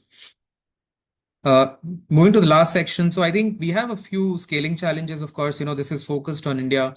The challenge of having hot climates, it's a very critical concern, because the hotter the climate, the more difficult it is to really have best efficient equipment. But I think that's something which is a very critical problem to solve for us.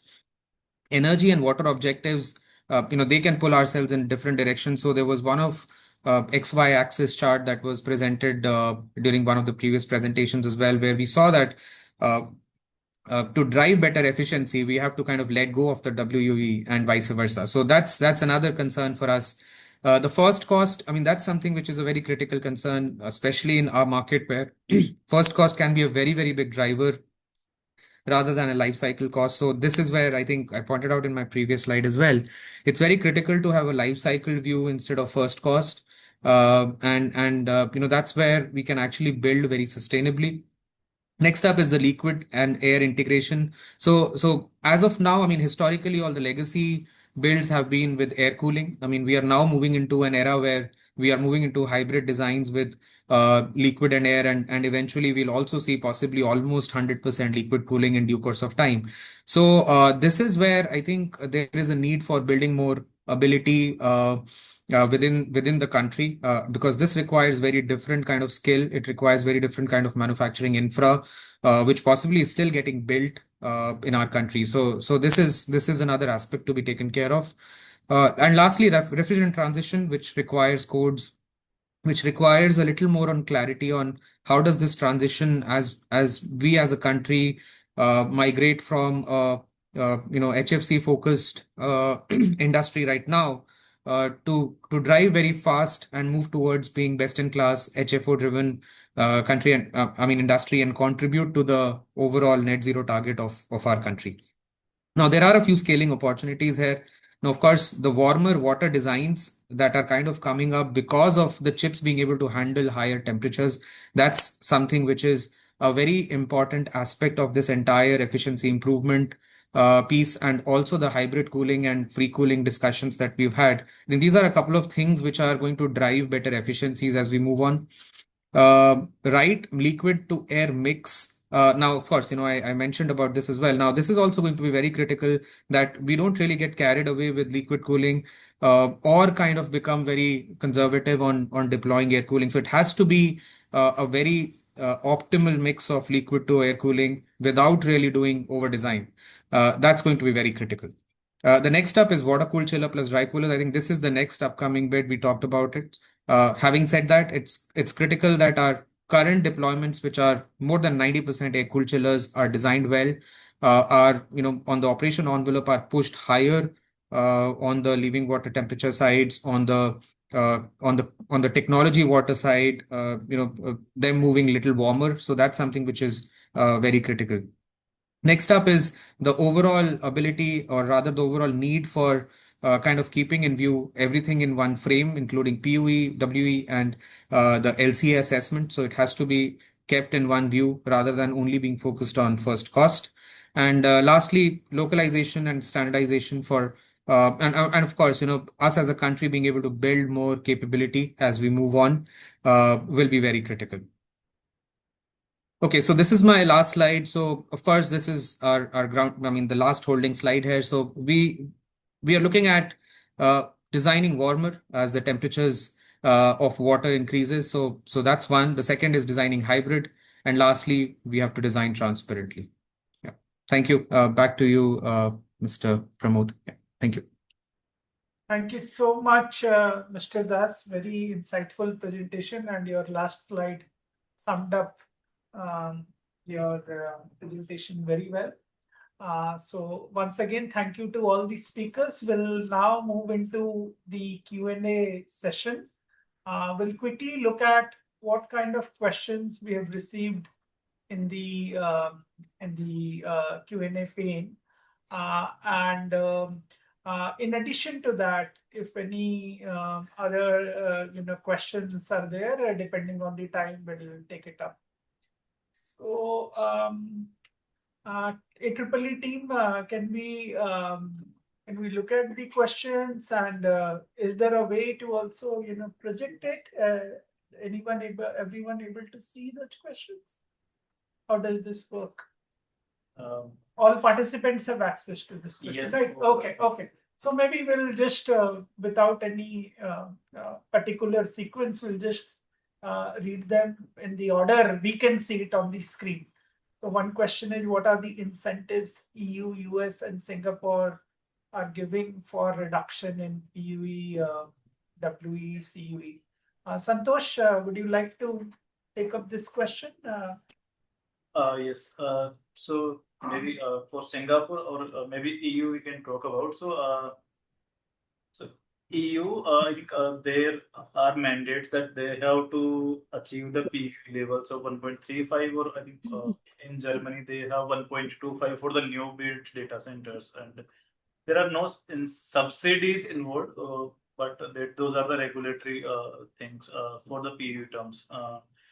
For Singapore, they have also for WU they have some mandates, and they have prioritized that citing selection criteria importantly, and I think they have the target of achieving 2.0 liter per kWh of water consumption. So there are not incentives directly involved, but yes, there are targets mandated by the policies. Great, thanks. And then the second question is around several data centers across globe are being shut down because of community and neighborhood complaints and environmental concerns. Did you happen to address those regions, provide any recommendation?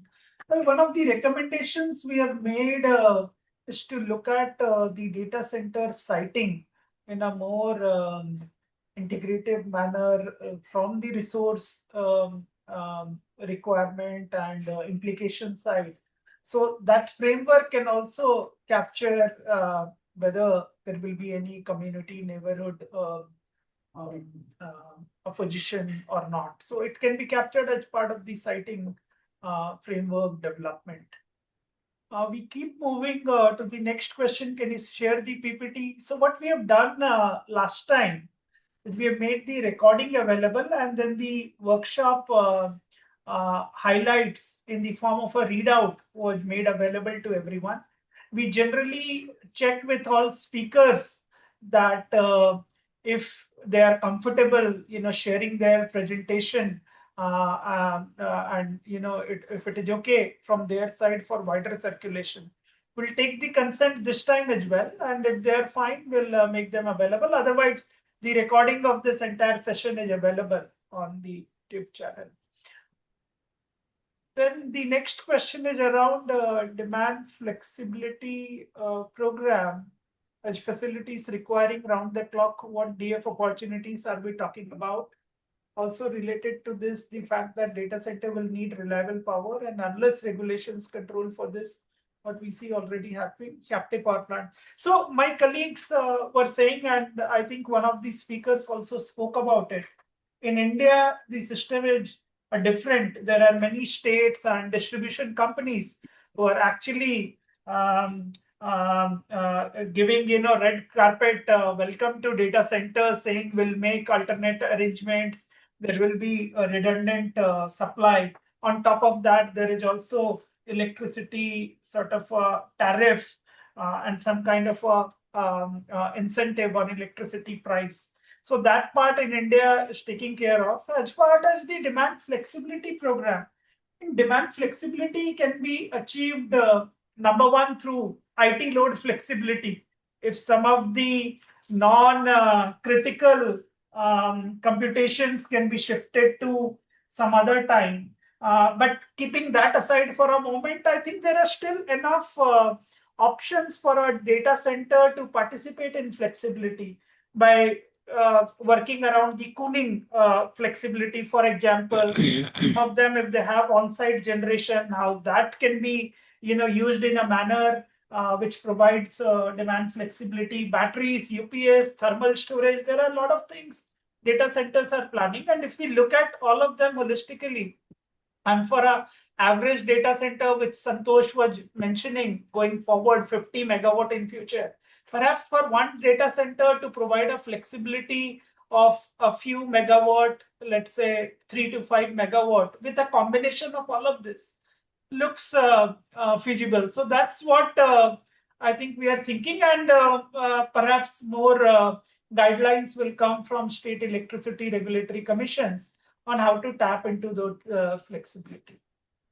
Next question from Madan Salvi, which is related to transition from R134 to 513A.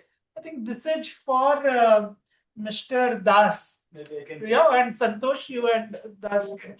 So this question also popped up in the chat box, and I there have mentioned that So to coming to the refrigerant alternatives available, there is one research article published in 2017 by McClendon and their colleagues that highlight that what are the criteria, the chemical stability, performance, employment, thermophysical properties, etc. So these criteria, and they have taken out the PubChem directory. So that have around 60 million chemicals, and they have evaluated that what are the available options. So they have come out with only 27 pure fluids which are capable to be so eligible to be a refrigerant.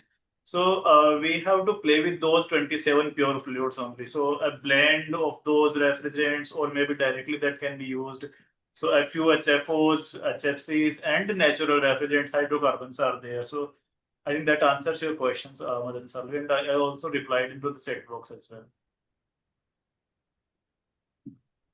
Great, thanks. And what should be the trigger for moving from air to hybrid or liquid cooling? Maybe Mr. Tanveer Ahmed can take up this question. Yeah. So trigger in terms of rack density is something I would say nowadays what we are talking about, we are going about some 50-60 kilowatt is a rack density is something which is becoming a norm, and going further it is going to going up. So it is actually going to be no more choice. It is air cooling may not be possible with such a high rack density data center. And we see the low rack density data centers, particularly for the small capacities, will be not be the really a case going forward. Even we see, even for the small capacity data center, the rack density is higher. Even if it is like a 5 megawatt of data center, the rack density is higher. So it's going to be a hybrid system between both liquid and air cooling, because in some part you need air cooling and the majority of load is being taken care by the liquid cooling. What we see in industry currently is whatever the total load, IT load, out of that 90% is design, I'm saying 90% is for the liquid cooling and 40% for the air cooling. So the current system being designed for 130%, that to have the flexibility between the liquid cooling and air cooling, because sometime based on the different rack configuration, the load can change. But your overall facility load, like your connected power load, will remain same. But while designing, people are designing 90 and 40 ratio. And the other question which is related to the ambient condition, I would say the liquid cooling is first is because of the rack density. Now, how efficiently you can reject the heat, considering what is your target for a PUV and WUV, you have the various options available. It is always be a trade-off between PUV and WUV. Great, thank you. One more question I see, which maybe Mr. Yadav can answer. Why no one tried to touch immersion cooling technology with free cooling? If you are still with us, Mr. Yadav from Danfoss, would you like to pick up this? Yeah, sir. It's not like no one is tried in India, but it's like a demand how it is because we are not building the hyperscalers. We have the higher power density. The rack systems are there. Are there. They have the need for the immersion cooling. So it's not kind of we are not trying it. We can try it when is the requirement will be there. So. It's not like a simple way like it's a data center, that is we are removing the heat from the liquid or by the air. Now we are putting the whole data center into the liquid. Yeah, either it is a single phase or it is a two phase. So that is the things that is if it is a requirement, we can try it in India as well. So it's very few country they have tried it. Like China has tried some of what I have observed. There is a very few country or very few hyperscaler have tried it right now. Okay, thank you so much. And I see one more question that we'll take. We are also on top of the hour. And maybe Mr. Ashwini Das, you can take up this question that with large amount of heat being rejected at temperatures of around 50-degree, heat island effect is going to be an issue, especially in the urban centers. So how do we address this? Yeah, Mr. Yeah. Yeah, so I think pretty valid. Heat island effect is real, especially when we have very high and very dense deployments, 50 to 100 chillers in one floor plate. Now, that's something which is a concern. I think there's a point there. Are there any international regulations? Right now, there's no such regulations, but we do have some international case studies to address this. So, heat island effects generally we've seen in a few places in the Middle East, also in Australia, while Australia may seem to be a cold country, but we've seen about 50-degree plus heat island effect there as well. Now, the way they kind of tackle this is using adiabatic cooling. So that's one of the ways where you kind of reduce the temperature, the on-coil temperatures. You don't really let this high temperature get on top, really touch your chillers, right? So if that on-coil temperature kind of comes down to a 40, then effectively the ambient temperature that hits your chiller condenser coil is much lower. So this is one of the ways that this gets addressed.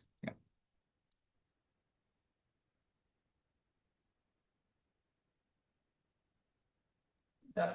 Excellent. And I'm not sure whether it's happening in India or not, but there are talks of also how centralized cooling, like a district cooling plant, can cater to multiple data centers. To what May extent? I add Okay. something in this? Yeah. Yeah. Yes. Yeah. So basically, heat island thing is it's not specific to data center.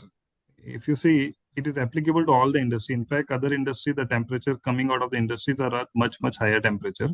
Only thing is, data center, it is we talk more because data center is normally in the location which is closer to the societies. That is how being deployed currently. But this heat island, this words is coming. What I understand is because of the majority coming from the developed countries like US. The major difference from the US in India is that in US power is being generated at site, and that emits exhaust gases coming from the gas engine or gas chamber at much higher temperature. So these are temperatures like 200, 300, 400 degrees centigrade. And if they are not doing the waste heat recovery, then the temperature will go like this. And even if they're doing the heat recovery, it will come at 100 and 150 degrees centigrade. So heat island effect in data center where they're generating their own power is much higher as compared to in India, where we are actually rejecting heat at, as Ashwini said correctly, we are rejecting heat around 40, 45 degrees centigrade through adiabatic or hybrid cooler. Maybe with the air cooled, it is little higher, but if somebody look for a hybrid or adiabatic cooling tower, it will be lower. So your effect on the environment will be much lesser. Great. Thank you. I think with that, we have come to the end of the Q&A round. If still anyone has any question, they can write to us, and we'll try to, get responses from the speakers. But once again, thank you everyone, and especially to our speakers to take out time to present the case study and to patiently, answer all the questions. So with that, I'll request Aditya ji. Aditya ji, if you are there for a customary, vote of thanks to everyone. Yes, sir. Thank you, and I would like to take this opportunity to express my sincere thanks to everyone who has been a part of this stakeholder session, including informative presentation on the emerging issues. And comments have been noted and will be incorporated in the report. Once again, thank you to all. Thank you very much. Thank you. Thank you, everyone. And we'll share the proceedings recording with all the participants over email. Give us time, a week's time to compile all of that. Thank you. Thank you so much. Thank you. Thanks, everyone. Thank you.